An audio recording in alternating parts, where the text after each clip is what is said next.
हैदराबाद नगर निगम चुनाव में बीजेपी को बम्पर जीत मिली है। 2016 में 4 सीट जीतने वाली बीजेपी इस बार के चुनाव में 48 सीटों पर परचम लहराया है।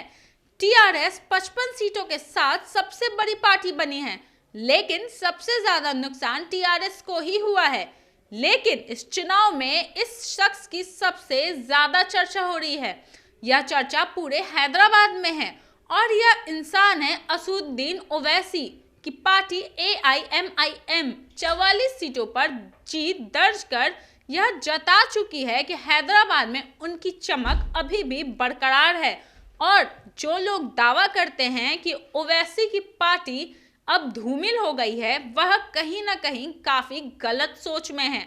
AIMIM लगभग 80 साल पुरानी संगठन है, जिसकी शुरुआत एक धार्मिक और सामाजिक संस्था के रूप में हुई थी, लेकिन मौजूदा टाइम में वह हैदराबाद की ऐसी पॉलिटिकल शक्ति बन गई है जिसके मुखिया ओवैसी पूरे देश में तेज तर्रार और विवादित सांसद के रूप में जाना जाते हैं। हैदराबाद लोकसभा सीट पर उनकी पकड़ आज से नहीं बल्कि बहुत पहले से मजबूत रही है। आजादी से लेकर अब तक हुए 16 बार लोकसभा चुनाव में 6 बार उनके पिता ने जीत दर्ज की, 4 बार वह खुद असदुद्दीन ओवैसी ने जीत दर्ज की। ओवैसी परिवार के लिए जो जीत का सिलसिला शुरू हुआ वह लगातार जारी है।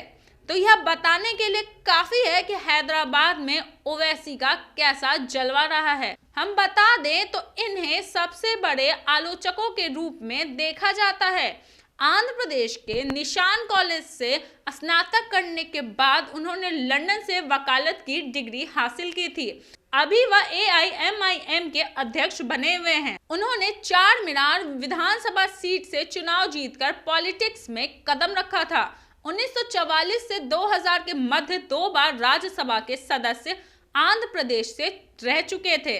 2004 में हैदराबाद लोकसभा सीट से सांसद बने। आज भी चौथी बार वह देश की संसद में बोल रहे हैं। इस पार्टी की राजनीति अल्पसंख्यकों के इर्द गिर्द देश के विभिन्न हिस्सों में इसकी सक्रियता बढ़ाई है। बिहार और महाराष्ट्र जैसे राज्यों में उनके विधायक भी बने हैं। अब राष्ट्रीय स्तर के नेता बन चुके हैदराबाद से वह अपनी पार्टी को निकालकर पूरे देश में उसका प्रचार कर रहे हैं। 2009 में AIMIM ने विधानसभा की 9 सीटें जीती, जो उनके इतिहास में मिलने वाली सबसे ज्यादा सीटें थी। हालांकि AIMIM ने महाराष्ट्र के नांदेड़ नगर निगम में 11 सीटें जीती थी।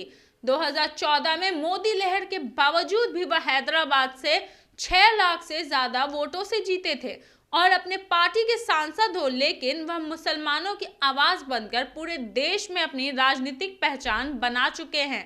और डिबेट में छाए रहने वाले ओवैसी पर राजनीति करने का आरोप लगा है और उन्होंने ऐसी विवादित बयान भी दिए हैं जो कि एक सांसद को नहीं देना चाहिए।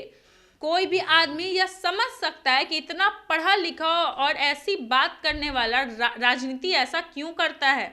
यह तो वो भी जानते हैं कि यही राजनीति है।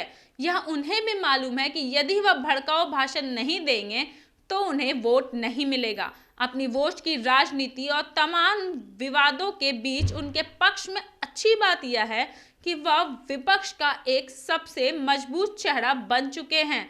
एक ऐसा चेहरा जो भले ही विवादित हो, लेकिन इसे हर कोई सुनना चाहता है। हम आपसे फिर मिलेंगे ऐसी और खबरों के साथ। आप बने रहे न्यूज़ भारतवर्ष के साथ। मैं तन्वी पटना।